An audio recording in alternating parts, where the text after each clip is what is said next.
طالبان نے افغانستان میں ایک نیا 90 صفحات پر مشتمل فوجداری ضابطہ جاری کیا ہے، جس کے تحت ہسبینڈز کو اپنی بیویوں اور بچوں کو جسمانی سزا دینے کی اجازت دی گئی ہے۔ اور اسی پر یہاں سوال اٹھ رہے ہیں کہ آخر اس کی ضرورت کیوں پیش آئی، اور افغانستان کی جو حکومت ہے جسے طالبان رن کر رہے ہیں وہ اس سے کیا لانا چاہتے ہیں، بشرطے کہ اس سے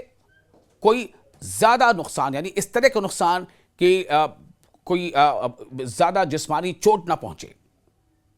ایسا یا کوئی بہت زیادہ گہرا زخم نہ آئے۔ یہ ایک نئے قانون میں بات سامنے آ رہی ہے۔ نئے قانون کے مطابق اگر کسی شوہر پر ایسی طاقت استعمال کرنے کا الزام ثابت ہو جائے جس سے واضح فریکچر یا سنگین چوٹیں آئیں تو اسے زیادہ سے زیادہ 15 دن قید کی سزا دی جا سکتی ہے۔ یہ قید کی سزا کس کے لیے؟ شوہروں کے لیے، ہسبینڈز کے لیے، کہ اگر وہ اس طرح سے مارتے ہیں کہ جس پر گہرے زخم آ جاتے ہیں تو انہیں سزا دی جائے گی، اس پہ اس بات کا ذکر ہے۔ تاہم قانونی کارروائی اسی صورت میں ممکن ہوگی جب بیوی عدالت میں تشدد کے ثبوت پیش کر سکے، یعنی ایسے معاملوں کے لیے وائفز کو عدالت میں، بیویوں کو عدالت میں یہ ثابت کرنا ہوگا کہ ان کے ساتھ مار پیٹ کی گئی، اور انہیں اس کے ثبوت دکھانے ہوں گے کہ ہاں ان کو گہرے زخم آئے۔ ضابطے میں بھی کہا گیا ہے کہ اگر شادی شدہ عورت اپنے شوہر کی واضح اجازت کے بغیر اپنے رشتہ داروں سے ملنے جائے تو اسے 3 ماہ تک قید کی سزا دی جا سکتی ہے۔ ایسی کئی باتیں ہیں جس پر اب سوال اٹھ رہے ہیں۔ حقوق انسانی کے کارکنوں کا کہنا ہے کہ اس قانون کی زبان بیویوں کو عملاً شوہروں کی ملکیت یا غلام کے درجے تک محدود کر دیتی ہے۔ ناقدین کے مطابق جو کرٹکس ہیں وہ یہ کہہ رہے ہیں کہ یہ قانون 2009 میں سابقہ مغربی حمایت یافتہ حکومت کے دوران منظور کیے گئے خواتین کے خلاف تشدد کے خاتمے کے قانون، جس کا شارٹ فارم تھا EVAW، سمیت اہم قانونی تحفظات کو ختم کر دیتا ہے۔ جلا وطن افغان انسانی حقوق کی تنظیم رواداری، اس تنظیم نے اس دستاویز کی ایک نقل حاصل کی اور اس نے خبردار کیا ہے کہ یہ اقدامات خواتین اور بچوں کے خلاف بدسلوکی،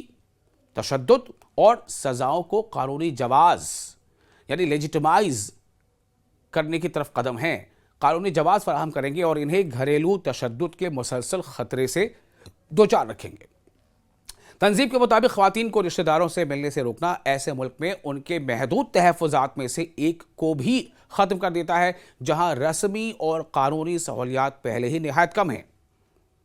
تنظیم رواداری نے مطالبہ کیا ہے کہ طالبان کی عدالتوں میں اس فوجداری ضابطے کے نفاذ کو فوری طور پر روکا جائے اور بین الاقوامی برادری بشمول اقوام متحدہ اور دیگر متعلقہ عالمی ادارے تمام قانونی ذرائع استعمال کرتے ہوئے اس قانون کو نافذ ہونے سے روکیں۔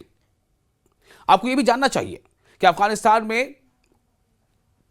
غلامی کو 1923 میں بادشاہ امان اللہ خان کے دور حکومت میں قانونی طور پر ختم کر دیا گیا تھا، اور اس کے بعد 1 صدی سے زائد عرصے تک آنے والے ہر آئین میں اس کی توثیق کی جاتی رہی۔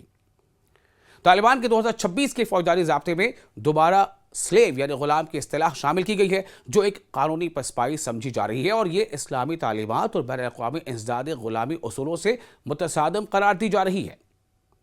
جدید اسلامی علماء کی اکثریت اس بات پر متفق ہے کہ موجودہ دور میں غلامی کی کوئی گنجائش نہیں ہے۔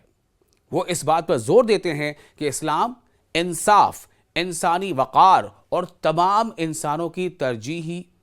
اور تدریجی آزادی کو فروغ دیتا ہے۔ طالبان نے افغانستان میں ایک نیا 90 صفحات پر مشتمل فوجداری ضابطہ جاری کیا ہے، جس کے تحت ہسبینڈز کو اپنی بیویوں اور بچوں کو جسمانی سزا دینے کی اجازت دی گئی ہے۔ اور اسی پر یہاں سوال اٹھ رہے ہیں کہ آخر اس کی ضرورت کیوں پیش آئی، اور افغانستان کی جو حکومت ہے جسے طالبان رن کر رہے ہیں وہ اس سے کیا لانا چاہتے ہیں، بشرطے کہ اس سے کوئی زیادہ نقصان، یعنی اس طرح کا نقصان کہ کوئی زیادہ جسمانی چوٹ نہ پہنچے، ایسا یا کوئی بہت زیادہ گہرا زخم نہ آئے۔ یہ ایک نئے قانون میں بات سامنے آ رہی ہے۔ نئے قانون کے مطابق اگر کسی شوہر پر ایسی طاقت استعمال کرنے کا الزام ثابت ہو جائے جس سے واضح فریکچر یا سنگین چوٹیں آئیں تو اسے زیادہ سے زیادہ 15 دن قید کی سزا دی جا سکتی ہے۔ یہ قید کی سزا کس کے لیے؟ شوہروں کے لیے، ہسبینڈز کے لیے، کہ اگر وہ اس طرح سے مارتے ہیں کہ جس پر گہرے زخم آ جاتے ہیں تو انہیں سزا دی جائے گی، اس پہ اس بات کا ذکر ہے۔ تاہم قانونی کارروائی اسی صورت میں ممکن ہوگی جب بیوی عدالت میں تشدد کے ثبوت پیش کر سکے، یعنی ایسے معاملوں کے لیے وائفز کو عدالت میں، بیویوں کو عدالت میں یہ ثابت کرنا ہوگا کہ ان کے ساتھ مار پیٹ کی گئی، اور انہیں اس کے ثبوت دکھانے ہوں گے کہ ہاں ان کو گہرے زخم آئے۔ ضابطے میں بھی کہا گیا ہے کہ اگر شادی شدہ عورت اپنے شوہر کی واضح اجازت کے بغیر اپنے رشتہ داروں سے ملنے جائے تو اسے 3 ماہ تک قید کی سزا دی جا سکتی ہے۔ ایسی کئی باتیں ہیں جس پر اب سوال اٹھ رہے ہیں۔ حقوق انسانی کے کارکنوں کا کہنا ہے کہ اس قانون کی زبان بیویوں کو عملاً شوہروں کی ملکیت یا غلام کے درجے تک محدود کر دیتی ہے۔ ناقدین کے مطابق جو کرٹکس ہیں وہ یہ کہہ رہے ہیں کہ یہ قانون 2009 میں سابقہ مغربی حمایت یافتہ حکومت کے دوران منظور کیے گئے خواتین کے خلاف تشدد کے خاتمے کے قانون، جس کا شارٹ فارم تھا EVAW، سمیت اہم قانونی تحفظات کو ختم کر دیتا ہے۔ جلا وطن افغان انسانی حقوق کی تنظیم رواداری، اس تنظیم نے اس دستاویز کی ایک نقل حاصل کی اور اس نے خبردار کیا ہے کہ یہ اقدامات خواتین اور بچوں کے خلاف بدسلوکی، تشدد اور سزاؤں کو قانونی جواز یعنی لیجیٹمائز کرنے کی طرف قدم ہیں، قانونی جواز فراہم کریں گے اور انہیں گھریلو تشدد کے مسلسل خطرے سے دوچار رکھیں گے۔ تنظیم کے مطابق خواتین کو رشتہ داروں سے ملنے سے روکنا ایسے ملک میں ان کے محدود تحفظات میں سے ایک کو بھی ختم کر دیتا ہے جہاں رسمی اور قانونی سہولیات پہلے ہی نہایت کم ہیں۔ تنظیم رواداری نے مطالبہ کیا ہے کہ طالبان کی عدالتوں میں اس فوجداری ضابطے کے نفاذ کو فوری طور پر روکا جائے اور بین الاقوامی برادری بشمول اقوام متحدہ اور دیگر متعلقہ عالمی ادارے تمام قانونی ذرائع استعمال کرتے ہوئے اس قانون کو نافذ ہونے سے روکیں۔ آپ کو یہ بھی جاننا چاہیے کہ افغانستان میں غلامی کو 1923 میں بادشاہ امان اللہ خان کے دور حکومت میں قانونی طور پر ختم کر دیا گیا تھا اور اس کے بعد 1 صدی سے زائد عرصے تک آنے والے ہر آئین میں اس کی توثیق کی جاتی رہی۔